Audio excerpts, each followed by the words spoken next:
Hey, dude. That's pretty awesome, huh, Johnny?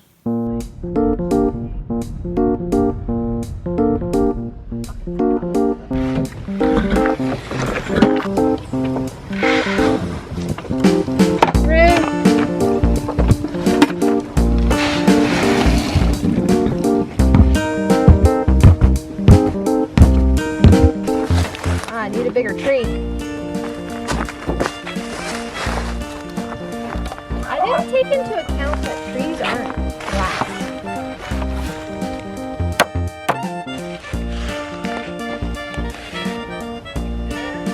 Yeah, I think that's fine.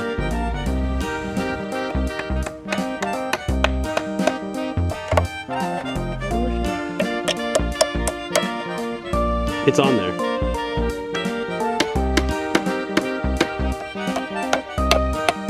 So this is a little reminder to go 10 miles an hour, especially when you got horses and paddocks, and to go slow because we have dogs, and safer. So safety.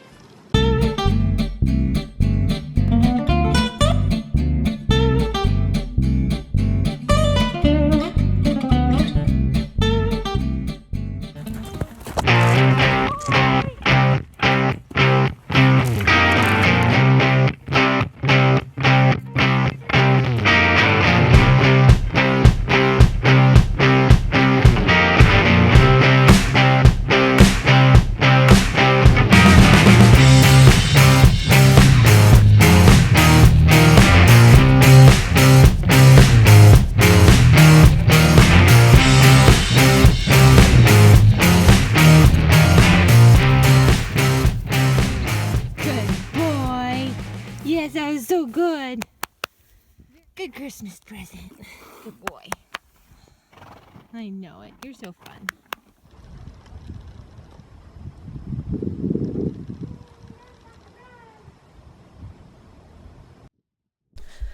So for the past couple of days, I've been playing with Johnny, Bareback, and Bridleless. And here you can see I'm getting him to move off my leg cues left and right. And he's a really fun horse to play with because he's so intelligent and he is very sensitive. And that's why I also, for instance, my stops. I close my leg to stop, so I teach him to kind of accept leg pressure as a slowing mechanism. This has been very handy when he has been in a high pressure situation and he gets very tense.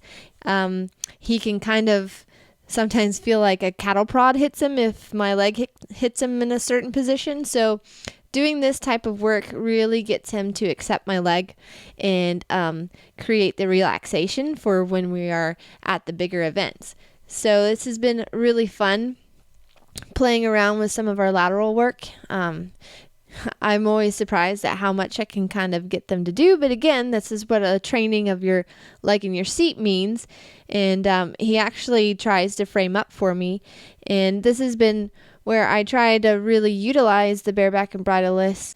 I just go in and ask him for a couple of steps of pushing his haunches inwards, where I am sitting a little bit heavier on my left seat bone, and just playing around with the weight of my body and getting him to change directions. And again, I'm enjoying how he's willing to frame up. It's been quite a process building up his top line the past couple of years and getting him to use himself correctly. So it's been really fun to feel him get stronger and stronger. And through that strength, he's become a lot more relaxed. It's been really fun to start to see how he has progressed and really built strength through his hind end and over his back.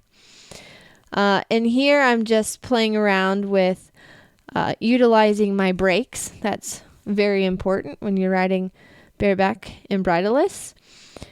And just trying to get him off the neck rope and then playing around with not having to use the neck rope and just when I absolutely need it. So it's kind of a little collection tool.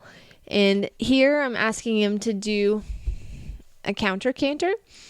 And I was actually very happy with how willing he was to hold it. And I can start to add more canter, the more I trust him in the neck rope.